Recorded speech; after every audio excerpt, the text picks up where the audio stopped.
Inox Himachal news में आपका स्वागत है। आइए जानते हैं क्या है दिन भर की बड़ी खबरें।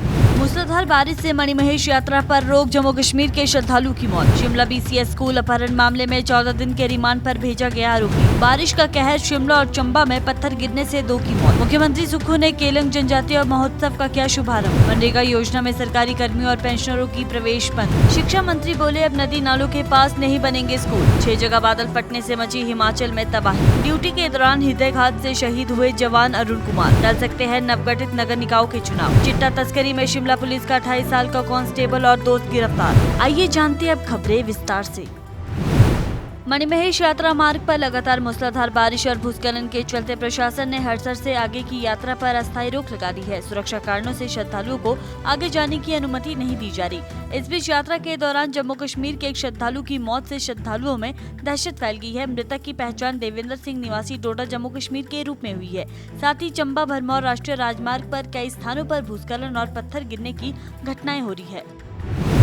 शिमला में बीसीएस स्कूल के 3 बच्चों का अपहरण करने वाले आरोपी सुमित सूद को न्यायालय ने 14 दिन की न्यायिक हिरासत में भेज दिया है। पुलिस ने आरोपी को 10 अगस्त को गिरफ्तार कर लिया था और तीनों बच्चों को सुरक्षित बरामद कर परिजनों को सौंप दिया था। 9 अगस्त को हुए इस अपहरण में बच्चों में एक हरियाणा के करनाल, एक पंजाब के मोहाली और एक कुल्लू का रहने वाला था। गिरफ्तारी के बाद पुलिस ने आरोपी का 5 दिन का पुलिस रिमांड देने की मांग की थी, लेकिन अदालत ने पुलिस की दलीलों को उचित न मानते हुए उसे न्यायिक रिमांड पर भेजने का आदेश दिया है। शिमला और चंबा जिलों में पत्थर गिरने से 2 लोगों की मौत हुई है। रामपुर उपमंडल के तकलेज इलाके में खाल्टू नाला के समीप पहाड़ी से अचानक बड़े पत्थर गिरे, जिससे स्थानीय युवती मीरा की मौके पर मौत हो गई। पत्थर लगने से वो गंभीर रूप से घायल हुई और खनेरी अस्पताल ले जाया गया, जहां डॉक्टरों ने उसे मृत घोषित किया। चंबा जिले में हुई एक अन्य घटना में पहाड़ी से गिरे पत्थरों की चपेट में आने से एक व्यक्ति की मौत हो गई है। मुख्यमंत्री सुखविंदर सिंह सुक्खू ने 14 अगस्त को शिमला से वर्चुअल माध्यम द्वारा लाहौल स्पीति जिले के केलंग में आयोजित जनजातीय महोत्सव का शुभारंभ किया। यह महोत्सव 16 अगस्त तक चलेगा और प्रदेश में पहली बार जीरो वेस्ट थीम के साथ आयोजित किया जा रहा है। कार्यक्रम के दौरान मुख्यमंत्री ने प्रधानमंत्री ग्राम सड़क योजना चरण 3 के तहत 36.41 करोड़ रुपए की लागत से बनने वाले 5 पुलों का शिलान्यास भी किया। राज्य में सरकारी विभागों में कार्यरत नियमित, अनुबंधित और पेंशन प्राप्त करने वाले कर्मचारियों को मनरेगा योजना का लाभ नहीं मिलेगा। ग्रामीण विकास विभाग ने अगस्त 2025 में आदेश जारी कर पंचायतों को निर्देश दिए हैं कि जॉब कार्ड जारी करने से पहले आवेदक की पात्रता की पूरी जांच की जाए। केवल उन परिवारों को ही योजना का लाभ मिलेगा जिनके पास वैकल्पिक आजीविका का स्रोत नहीं है। ये शर्त मनरेगा की गाइडलाइन में पहले से मौजूद थी, लेकिन हिमाचल में इसका सही पालन वर्षों से नहीं हो रहा था। पेंशनर परिवारों के भी मनरेगा से जुड़ने का मामला हाईकोर्ट तक पहुंचा, जिसके बाद विधि विभाग की राय और स्पष्ट आदेश जारी किए गए हैं। शिक्षा मंत्री रोहित ठाकुर ने साफ किया है कि प्रदेश में अब किसी भी शिक्षण संस्थान का निर्माण नदी नालों के नजदीक नहीं किया जाएगा। आपदा के कारण पूरी तरह क्षतिग्रस्त हुए संस्थानों को नए सुरक्षित स्थानों पर बसाया जाएगा। चयनित जगह का निरीक्षण शिक्षा उपनिदेशक स्वयं करेंगे, ताकि भविष्य में निर्माण पर कोई सवाल न उठे और संस्थान सुरक्षित रहे।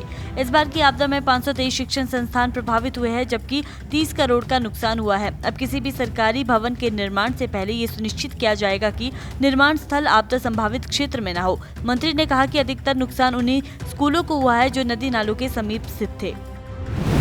मौसम विभाग के भारी बारिश के ऑरेंज अलर्ट के बीच 13 अगस्त को हिमाचल में 6 जगह बादल फटे हैं। कुल्लू जिले में श्रीखंड महादेव के भीमडवारी में बादल फटने से जिले के आनी, निर्मंड, तीर्थन में फ्लैश फ्लड आ गया। इसी वजह से शिमला के रामपुर के गानवी गांव में भी बाढ़ ने भारी तबाही मचाई। वहीं किन्नौर के पू और लाहौल स्पीति की मयान घाटी में बादल फटने से खेत खलियान और घरों में मलबा घुस गया। भारी बारिश और भूस्खलन के चलते प्रदेश में 2 नेशनल हाईवे समेत 323 सड़कें बंद हो गई है। इसके साथ ही 70 बिजली के ट्रांसफार्मर और 130 पेयजल योजनाएं भी ठप हो गई है। प्रशासनिक अलर्ट के बीच ऊना, बंजार और थुनाग में आज सभी शिक्षण संस्थान बंद रहेंगे।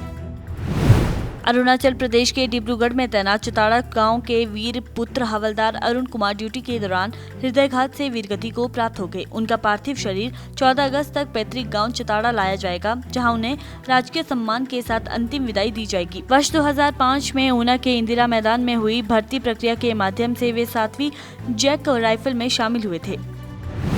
हिमाचल प्रदेश में नवगठित नगर निकायों के चुनाव आगे टल सकते हैं। नई नगर पालिका के गठन के बाद अब 2 साल के भीतर चुनाव करवाने का प्रावधान किया गया है, अन्यथा वहां प्रशासक की तैनाती होगी। ये व्यवस्था नवगठित नगर परिषदों, नगर पंचायतों और नगर निगमों पर लागू होगी। राज्य सरकार इस बदलाव के लिए अध्यादेश लेकर आई है, जिसे राज्यपाल शिव प्रताप शुक्ल ने मंजूरी दे दी है।